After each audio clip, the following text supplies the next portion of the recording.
जी के साथ था, उनका पूरा परिवार था, और उनके साथ इतना इस तरह से अत्याचार हुआ है, किसी ने रोका नहीं। क्यों नहीं हुआ है? क्या इनको अधिकार नहीं है चुनाव लड़ने का? क्या कोई आके 10 गुंडे को लेके मारपीट करके चुनाव जीत सकती? क्या ये है हमारा लोकतंत्र? आज इस देश की एक एक महिला, उत्तर प्रदेश की एक एक महिला, पूरे भारत देश की एक एक महिला इनके साथ खड़ी है। Joining me today is Congress Minority Cell Chief from Uttar Pradesh, Shahnawaz Alam. Shahnawaz ji, welcome to National Herald. शुक्रिया। प्रियंका जी समाजवादी पार्टी की कार्यकर्ता अनीता यादव से मिली, उन्होंने उनसे क्या बातचीत करी? आप लोगों से उनकी क्या बातचीत हुई अनीता जी से? देखिए, हम लोग ये यकीन रखते हैं कि अगर स्टेट किसी के साथ पॉलिटिकल हिंसा करता है, भले वो हमारी पार्टी का हो या हमारी पार्टी के अलावा किसी दूसरी पार्टी का हो या एक सामान्य नागरिक भी हो, और स्टेट अगर उसको सप्रेस करता है, उसके राइट्स को वायलेट करता है, तो हमें उसके साथ खड़ा होना चाहिए। इसीलिए आपने देखा कि हमारी नेता आदरणीय प्रियंका गांधी जी उनके घर गईं, उनसे मिली और उनके साथ अपनी एकजुटता दिखाई कि हम आपके साथ खड़े हैं, क्योंकि हम इसमें यकीन रखते हैं कि लोकतंत्र को अगर मजबूत करना है तो चाहे नाइंसाफी स्टेट की तरफ से किसी के भी खिलाफ क्यों ना हो, उसकी आलोचना करनी चाहिए, उसकी निंदा करनी चाहिए, और ये हमने करने का काम किया है।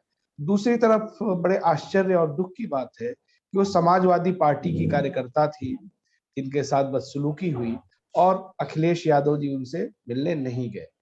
तो ये भी एक अगर हम मॉरल पॉइंट ऑफ व्यू से भी देखें तो मुझे लगता है कि यहाँ उनके अखिलेश यादव जो उनके नेता हैं उनको जाना चाहिए था, लेकिन वो उसमें नहीं गए। ये लोकतंत्र के लिए, उनकी पार्टी पे मैं टिप्पणी नहीं कर रहा हूँ, ये बेसिकली डेमोक्रेसी के लिए, डेमोक्रेसी का जो एक कल्चर हमने पिछले 70 सालों में डेवलप किया, ये उसके साथ नाइंसाफी थी, ऐसा उनको नहीं करना चाहिए था, हमने किया इसका। प्रधानमंत्री कह रहे हैं कि उत्तर प्रदेश जो है कोरोना का बहुत अच्छे से हैंडल किया गया है। तो आप यूपी से हैं, आपका प्रदेश आपको आदर्श प्रदेश लगता है? आदर्श खड़ा कर रहा है क्या उत्तर प्रदेश? देखिए, प्रधानमंत्री जी, अब उनके बारे में ये कहना कि वो झूठ बोलते हैं, ये भी बहुत एग्जैक्ट नहीं होगा। एक तो आदमी झूठ बोलता है, उसको एहसास हो जाए कि वो झूठ बोला या उसकी झूठ पकड़ ली गई, तो वो फिर थोड़ा अवॉइड करता है। लेकिन हमें लगता है कि प्रधानमंत्री जी झूठ बोलने की मशीन हो गए हैं, उसके अलावा कभी सच उन्होंने बोला नहीं है, और मुझे लगता है कि जो उनकी आलोचनाएं होती रही हैं लगातार झूठ बोलने की वजह से, उससे भी उनको कोई फर्क नहीं पड़ रहा है। तो ये होता है, फासिस्ट जो रिजीम्स होते हैं, जो लोग होते हैं, इस तरह व्यवहार करते हैं। उत्तर प्रदेश में सिर्फ इस सरकार के ही कितने मंत्रियों की डेथ हो गई। मैं जिस लखनऊ में हूँ, यहाँ के विधायक जो भारतीय जनता पार्टी के थे, उनकी डेथ हो गई। भारतीय जनता पार्टी से जुड़े तमाम लोग, ऐसे लोग जिनको ट्विटर पे मोदी फॉलो करते थे, उन लोगों की डेथ्स हुई, जो काफी वायरल खबरें थी, और लोगों ने जो मरे हैं उनके परिजन लोगों ने मोदी का फोटो, भारतीय जनता पार्टी का झंडा गाड़ियों से फाड़ करके फेंक दिया। तो अगर हम ये मान लें कि एक ऐसी पार्टी है जो सिर्फ अपने कार्यकर्ताओं की चिंता करती है, अगर हम इनके कार्यकर्ताओं के पैमाने से भी इनके काम को जज करने की कोशिश करें कोरोना टाइम में, तो आप देखेंगे कि बहुत असंतोष है। भारतीय जनता पार्टी से जुड़े हुए बहुत सारे कार्यकर्ता, बहुत सारे नेता उसमें बेचारे उनकी डेथ हो गई, और इस सब का जिम्मा लेने के बजाय अगर आप आए और पीठ थपथपाएं कि आपने बहुत अच्छा काम किया है, तो जाहिर सी बात है फिर बहस के लिए भी कोई स्पेस नहीं रहता, क्योंकि बहस आप उससे करते हैं जो थोड़ा बहुत सच बोलने का मादा रखता हो। तो ये टोटली फ्रॉड है और एक तरह से हास्यास्पद है। जो लोग मरे हैं यहाँ पे, उनके जख्मों पे, उनके परिवार के जख्मों पे नमक छिड़कने जैसा है। जो लोग यहाँ मरे हैं उनके साथ, उनके मरने के बाद, दिवंगत होने के बाद भी उनका अपमान है, और ऐसा उनको नहीं करना चाहिए। अभी आए थे हाल में, तो उनका कॉन्स्टिट्यूएंसी वाराणसी है, तो आपको कितनी प्रगति दिखती है वहां वाराणसी? देखिए, बनारस में अभी मैं पिछले दिनों भी था, वहां अब मोदी जी को मजाक के बतौर लिया जाने लगा है। कोई विकास नहीं, कोई प्रगति नहीं। दरअसल इनको प्रगति करना नहीं था, इनको बेवकूफ बनाना था लोगों को। अब आप सोचिए कि जिस गांव को, जयापुर नाम का गांव है जिसको इन्होंने गोद लिया है, वहां गोद लेते ही बहुत सारे बैंकों की शाखाएं खुल गई, लेकिन वहां कोई ट्रांजैक्शन नहीं हो रहा क्योंकि लोगों के पास पैसा ही नहीं है। तो ये दिखाने के लिए बस है कि देखिए गांव में भी बैंकों की शाखाएं खुल गई, ये मीडिया में उनका प्रचार होगा, लेकिन अब चले जाइए कितने कस्टमर आते हैं तो जीरो है। ठीक है। दूसरा, अगर हम इसमें देखें, जयापुर गांव बनारस में है। अब बनारस में सेब तो नहीं हो सकता है, लेकिन ये गए और वहां पे 350 लोगों को इन्होंने सेब का पौधा दिया, ये कहते हुए कि या तो अब यहाँ पे लोग कश्मीर का सेब खाएंगे या फिर जयापुर का खाएंगे। यूपी के किसी पूर्वांचल के हिस्से में सेब उग भी नहीं सकता है। तो ये एक बहुत बड़े ब्लफ मास्टर हैं, बेवकूफ बनाते हैं, और लोग बन रहे थे, लेकिन अब लोगों ने बनना इनकार कर दिया बनने से। बनारस में कोई विकास नहीं हुआ है, बस जितने घाट थे उनको इन्होंने नए तरीके से रंगवा दिया है, और लाइट वाइट जलने लगी है, पहले भी लगी थी लाइट, उसी को ये बता रहे हैं कि विकास है। लोग अपनी भाषा में ये बात कह रहे थे कि इन्होंने कहा था कि वो क्योटो बनाएंगे। अब बनारस में चर्चा ये है कि क्या क्योटो बनारस से अच्छा था? कहीं ऐसा तो नहीं था कि वो बनारस से भी गंदा था, बनारस से भी कम वहां सुविधाएं रही हो, अविकसित रहा हो। अब मजाक के लेवल पे मोदी जी को बनारस में लिया जाने लगा है। उनको एक बहुत सशक्त जनमत मिला था, वो चाहते तो बहुत कुछ कर सकते थे, लेकिन ये इतिहास का एक दुखद हिस्सा होगा कि इतने मेजोरिटी के साथ जब आपको जनता ने भेजा तो आप उसकी आकांक्षाओं पे पूरा नहीं उतरे। नहीं उतरते तो भी कोई दिक्कत थी। लोगों में अगर ये एहसास जगने लगे कि हमारी लीडरशिप ने हमको ठगने का काम किया है, बेवकूफ बनाया है, तो ये और भी गलत है। 70 साल में कांग्रेस के अलावा भी बहुत सारे प्रधानमंत्री बने, जनता दल से लेके तमाम प्रयोग हुए, बहुत सारे प्रधानमंत्री गुजरे, लेकिन आज तक किसी ने किसी के बारे में ये धारणा नहीं थी कि किसी प्रधानमंत्री ने जनता को बेवकूफ बनाया है। इवन जो बीजेपी की पिछली सरकार थी अटल बिहारी वाजपेयी की, उनके बारे में ये था कि जो उन्होंने वादे किए पूरे नहीं किए, या सांप्रदायिक हिंसा हुई, ये सब अलग बात है। ये धारणा कभी नहीं बन पाई कि इन्होंने बेवकूफ बनाया है ना। तो ये एक नई चीज हुई है और ये दुखद है लोकतंत्र के लिए। जी, प्रियंका जी क्या नया करेंगे यूपी में? आपसे क्या बातचीत हुई वहां? देखिए, प्रियंका गांधी जी यहाँ पर जो पिछले 1 साल में संगठन पे हमने काम किया, आप सब जानते हैं कि कांग्रेस का उत्तर प्रदेश में संगठन बहुत ही कमजोर था, लेकिन पिछले 1 साल में काफी मेहनत किया गया और हमने ब्लॉक वाइज ब्लॉक अध्यक्षों तक की हर जोन में 2-2 दिन की ट्रेनिंग करा ली है, और अब हम न्याय पंचायत स्तर पे ट्रेनिंग कराने जा रहे हैं। यानी संगठन हमने बना लिया है। बनाने के बाद चुनाव में जाने से पहले जो ट्रेनिंग होती है, जैसे क्रिकेट मैच में जो नेट प्रैक्टिस होता है मैच में जाने से पहले, ये उसका दौर चल रहा है, और इसी की समीक्षा करने के लिए प्रियंका जी यहाँ पर आई थी। जो सबसे अच्छी चीज हुई, देखिए कांग्रेस एक बहुत बड़ी पार्टी है, बहुत ओल्ड सबसे बड़ी पार्टी है देश की। तो बुजुर्गों का, अनुभवी लोगों का, और जो नए लोग हैं उनके उत्साह का जो कॉम्बिनेशन इस बार देखने को मिला लखनऊ की सड़कों पे, और जिसको खुद प्रियंका जी ने भी अपने संबोधन में इस बात को कहा, और जो मीडिया में भी हिस्सा आपने देखा होगा कि हम अपने अनुभवी लोगों के साथ और युवा जोश के साथ मिल करके उत्तर प्रदेश में बदलाव लाने की कोशिश कर रहे थे। उनका ये जो दौरा था, ये बेसिकली सांगठनिक दौरा था। उसमें कुछ ऐसी सियासी या समाज की जरूरतें तात्कालिक आ गई कि जैसे हिंसा की जो घटना हो गई, वहां उनको जाना पड़ा या धरने पे बैठना पड़ा, क्योंकि लॉ एंड ऑर्डर एकदम ध्वस्त हो गया है। इच्छा थी कि प्रियंका जी लखीमपुर जाएं, प्रियंका जी धरने पे बैठे, लेकिन बेसिकली वो संगठन की समीक्षा करने के लिए आई थी, और संगठन पे जो काम हुआ है पिछले 1 साल में, इससे वो बहुत खुश हैं। बहुत अच्छा काम हुआ है, और ये चीजें परसों नरसों 2-3 दिन लगातार यहाँ पे दिखी भी। किन मुद्दों पे काम करेंगे आप लोग? देखिए, कांग्रेस पार्टी का अलग से कोई मुद्दा तो है नहीं। सबसे बड़े 3 मुद्दे उत्तर प्रदेश के। देखिए, जो अराजकता का माहौल है। समाजवादी पार्टी के शासन में गुंडा राज बहुत बढ़ गया था, जंगल राज उसको कहा जा रहा था। लोगों का एक हिस्सा लॉ एंड ऑर्डर से त्रस्त था, उसने भारतीय जनता पार्टी को एक मौका दिया, लेकिन समाजवादी पार्टी से कहीं ज्यादा गुंडा राज इस सरकार में आपको देखने को मिल रहा है।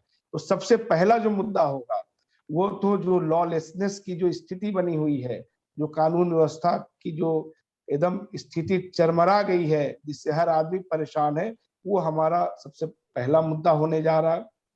दूसरा, जिस बड़े पैमाने पे कोरोना की वजह से भुखमरी, गरीबी, जो छोटे रोजगार करने वाले लोग थे वो जो तबाह हुए हैं, उनकी इकोनॉमी जो तबाह हुई है, उस इकोनॉमी को फिर से हम दुरुस्त करें, ये हमारी योजना होगी। और उसके लिए हम उत्तर प्रदेश में भी, जैसे छत्तीसगढ़ सरकार में हमने न्याय योजना लागू किया है, तो न्याय योजना को हम यहाँ पे जनता के बीच लेके जाएंगे। न्याय योजना आप जानती हैं, राहुल गांधी जी की एक परिकल्पना थी कि अगर हमें सत्ता मिलती है तो हर परिवार में जो घर की मुखिया होंगी महिला, उनके खाते में हर महीने 6,500 रुपए हम देंगे।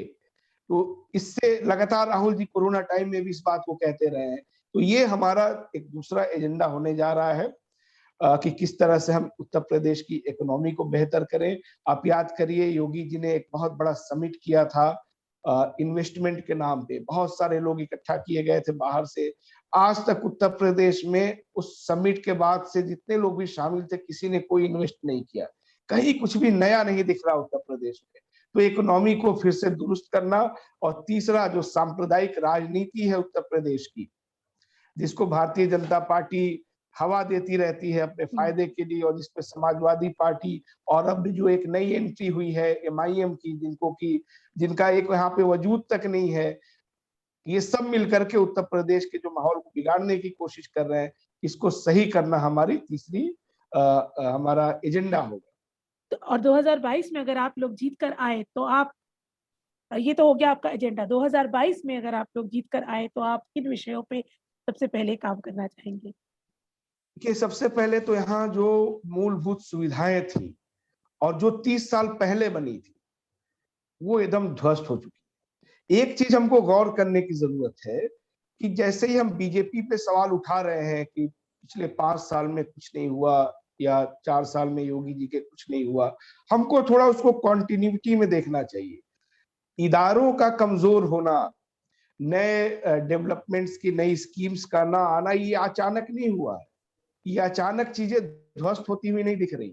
ये पिछले 30 साल से उत्तर प्रदेश में जाति धर्म की जो राजनीति हुई है, ये उसका परिणाम है। तो जाहिर सी बात है, अगर हमको जिम्मा मिलता है सरकार चलाने का, जनादेश जनता देती है, तो हमको बुनियादी चीजों पे बहुत काम करने की जरूरत होगी। इंफ्रास्ट्रक्चर पूरी तरह से यहाँ ध्वस्त हो चुका है, जो कि कोरोना जैसे किसी एक महामारी के समय खुल करके सामने आ गया। यहाँ दरअसल वो नाकामी जो थी ना, वो एक दिन की नाकामी नहीं थी। पिछले 30 साल में अगर आप देखिए, लखनऊ जहां हम लोग रहते हैं, सारे लोग कहाँ जा रहे हैं? PGI जा रहे हैं। सारे लोग कहाँ लाइन लगाए हुए हैं? KGMC लगाए हुए हैं। नए अस्पताल क्यों नहीं बनाया आपने?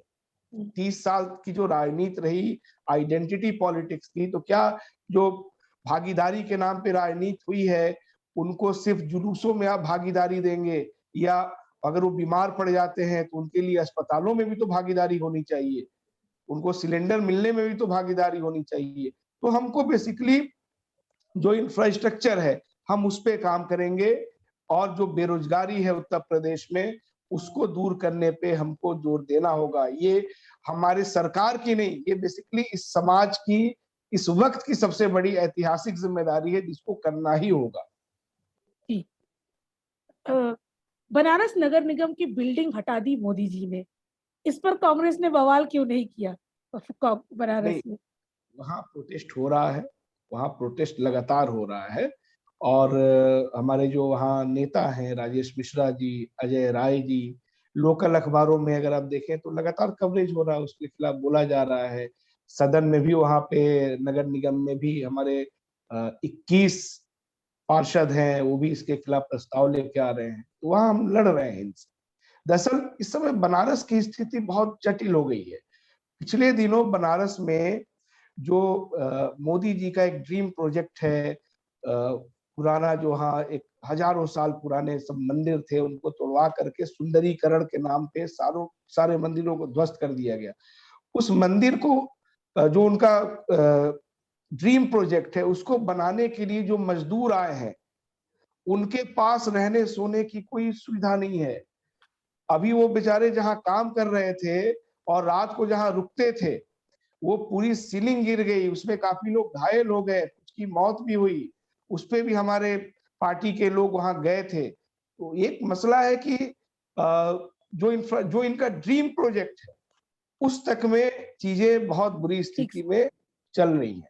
अभी ठीक 2 से दिन नहीं हो पहले मोदी जी बनारस गए थे, जहां वो गए वो सीलिंग 2 दिन बाद ही गिर गई। अच्छा। तो मतलब अराजकता की स्थिति, मैं ये नहीं कह रहा हूं कि आप अपोजिशन के हैं तो हम आपकी सिर्फ आलोचना करेंगे, कम से कम ऐसा कुछ करके जाते कि 5 साल तक तो टिक जाता। ये इस स्थिति में मोदी जी ने, योगी जी ने प्रदेश को पहुंचा दिया। आप बनारस की घाट की बात कर रहे थे कि लाइटें लगा दी है, तो घाट पे अब क्रूज भी चलेगा सुनने में आ रहा है, और पुराने नाव वाले जो है उनको ये डर है कि हमारी तो रोजगार छिन जाएगी। तो इस विषय में कोई बिल्कुल, बातचीत हुई है? बिल्कुल, वहाँ के निषाद समुदाय के लोगों से भी मैं पिछले दिनों मिला था। लोगों में बहुत डर है, दहशत है, क्योंकि उनके पास और कोई ज़रिया तो है नहीं। नाव पे ही वो निर्भर थे और चूंकि पर्यटन स्थल था, बहुत सारे लोग आते थे, तो पीढ़ियों से ये काम हो रहा था। कई की पीढ़ियां थी जो पर्यटन उद्योग पे निर्भर थी। अब उन नाविकों के सामने बहुत बड़ा संकट आया है और वो बहुत परेशान है। लेकिन एक जो इस सरकार ने माहौल बनाया हुआ है कि अगर आप परेशान हैं तो बोलिए नहीं, अगर आपको कोई दिक्कत है तो विपक्ष के, कांग्रेस के किसी आदमी से संपर्क मत करिए, नहीं तो आपके ऊपर मुकदमा हो जाएगा, है ना? तो ये जो स्थितियां हैं ये बहुत ही विस्फोटक बनी हुई हैं। और दूसरी बात मैं कहना चाहूंगा कि बनारस में जहां मैं रहा भी हूं लंबे समय तक, बनारस की लाइफ लाइन है गंगा नदी, हम्म, और उसमें वाटर लेवल बहुत ही कम होता जा रहा है। तमाम बीच-बीच में रिसर्चेज आते रहे हैं 10-15 सालों से, वाटर लेवल बहुत कम, मतलब पानी का स्तर बहुत कम होता जा रहा नीचे है। होता। जी, वहाँ पे नाव तो चल सकता है, वो तो सर्वाइव कर जाएगा। अगर आप क्रूज। कुछ और लेके आएँगे, तब तो बहुत दिक्कत होगी। ये एक तरह से पर्यावरण के सामने भी बहुत बड़ी चुनौती होने जा रही है। और बनारस की जो धार्मिक, ऐतिहासिक पहचान है, घाटों की जो पहचान है, वो नाव से है। कोई भी फोटो आप देख लीजिए, बनारस घाट की नाव जो है वही उसकी पहचान है। आप बनारस जैसे धार्मिक शहर के पहचान के साथ भी खिलवाड़ कर रहे हैं और आप ये भी दावा करते हैं कि आप गंगा मैया के बेटे हैं। इतना निकम्मा बेटा कहाँ किसी को न मिले, यही कहा जा सकता है। एक आखिरी सवाल ये है कि प्रियंका जी अपने कैडर से कितनी जुड़ी हुई है? देखिए, कैडर से मुझे लगता है कि जितना जुड़ाव उनका है उतना किसी का। तुलना करके अगर हम देखें, उत्तर प्रदेश में समाजवादी पार्टी के मुखिया अपने कैडर से नहीं जुड़े हैं। जुड़े होते तो लखीमपुर हो जाते। लेकिन प्रियंका गांधी अपने कैडर से नहीं, इस देश में उत्तर प्रदेश में कोई भी नागरिक हो, चाहे वो किसी पार्टी का हो, सामान्य आदमी हो, उसके साथ कोई दिक्कत होती है तो वो उनसे टच में है, जुड़ी हुई है। दूसरा, सीएनआरसी का जो मुखालफत हो रहा था, जो विरोध हो रहा था आजमगढ़ में, वहां पे पुलिस के लाठी चार्ज के बाद खुद प्रियंका जी आई और उन्होंने कई लोगों से मुलाकात की, कई लोगों को अपना नंबर भी दिया। वो फैमिलीज लगातार उनसे टच में है। एक छोटी सी बच्ची से वो मिली थी। इतना लगाव है कि इस साल जो कैलेंडर कांग्रेस पार्टी का छपा उस पे भी उनका फोटो है। उनके बर्थडे में उन्होंने गिफ्ट भी भेजा था। और उनके घर में कोई जरूरत होती है तो हम लोगों को निर्देश दिया जाता है कि इनकी जरूरतों को पूरा करिए। नेहटौर एक जगह है, बिजनौर में, मुजफ्फरनगर में एक लड़के की हत्या हो गई थी पुलिस फायरिंग में सीएनआरसी मामले में। उनकी डेथ हो गई, उनकी पत्नी प्रेग्नेंट थी। डिलीवरी के समय प्रियंका जी ने उनको फोन किया, कुछ गिफ्ट भेजे, कुछ हम लोगों से उन्होंने कहा कि ले जा करके उनको मदद करनी है। उत्तर प्रदेश में ऐसी कई फैमिलीज हैं जो सीधा प्रियंका जी से टच में है, बात करती है। तो मुझे लगता है कि ये जो लगाव है आज की राजनीति में, पहले की राजनीति में ऐसा होता था, आज की राजनीति में बहुत रेयर चीज है। दूसरी जो सबसे इंपॉर्टेंट चीज है जो मुझे समझ में आता है कि कहीं अगर कोई हिंसा होती है तो एक चर्चा प्रशासन में ये भी होता है कि कहीं प्रियंका गांधी ना आ जाए। जैसे आजमगढ़ में वहां के डीएम ने हमारे जिला अध्यक्ष को फोन करके कहा कि यहाँ कुछ भी कोई नेता नहीं आना चाहिए, प्रियंका बिल्कुल नहीं आनी चाहिए। मतलब या डरे अभी हुए कई हैं। अभी नाविक लोगों के साथ बनारस में हिंसा की घटना हुई, नाव तोड़े गए, प्रियंका जी वहां गई और उनके जाने की आहट मिलते ही प्रशासन ने नाव को बनवाने का काम किया। सोनभद्र में जब महिलाओं के साथ, दलित आदिवासी महिलाओं के साथ हिंसा हुई तो प्रियंका जी वहां गई। ये चीज को मैं महसूस कर रहा हूं कि आम लोगों में, प्रशासन में, बीजेपी में, इवन सपा के लोगों में भी है कि अगर कुछ घटना हो जाएगी तो प्रियंका जी तुरंत वहां आ सकती है। तो ये जो एकदम एक्टिव होकर के, प्री एक्टिव होकर के और जनता के बीच सेवा कैसे हमको करना है, इसको आगे से फ्रंट पे आ करके लीड करने की जो नजीर प्रियंका गांधी जी यहाँ पेश कर रही हैं, वैसा मुझे लगता है लंबे समय तक नहीं हुआ है। और वो हिदायत भी दे रही है, ऐसा नहीं है कि कोई बस आई चली गई। जैसे वो इलाहाबाद में गई, नाविकों से मिली, तो हमारे ओबीसी कांग्रेस के जो प्रेसिडेंट हैं मनोज यादव जी, उनसे उन्होंने कहा कि आप पदयात्रा निकालिए। तो उन्होंने 21 दिन की पदयात्रा 550 किलोमीटर की निकाली, इलाहाबाद से लेकर के बलिया तक। तो वो आती भी है, टच में भी है और एग्जीक्यूट भी करवाती है, निर्देश भी देती है, इस पे हमारे कार्यकर्ता काम करते हैं। ये सिर्फ कांग्रेस पार्टी की बात नहीं कर रहा हूं, ये बेसिकली हर पार्टी में पहले होता था। हाँ, ये जो एक आइडेंटिटी की पॉलिटिक्स ने क्या किया है कि आपको बता दिया है कि काम करने की जरूरत नहीं है, आपको जाति के नाम पे वोट मिल जाएगा, धर्म के नाम पे वोट मिल जाएगा। तो जो आइडेंटिटी पॉलिटिक्स का नैरेटिव है, इसने नेताओं को आलसी बना दिया है, जनता से काट दिया, क्योंकि वो मानने लगे कि जनता कहाँ जाएगी, ये बिरादरी तो हमारे साथ है। बहुत बहुत धन्यवाद हमसे बात करने के लिए शाहनवाज जी।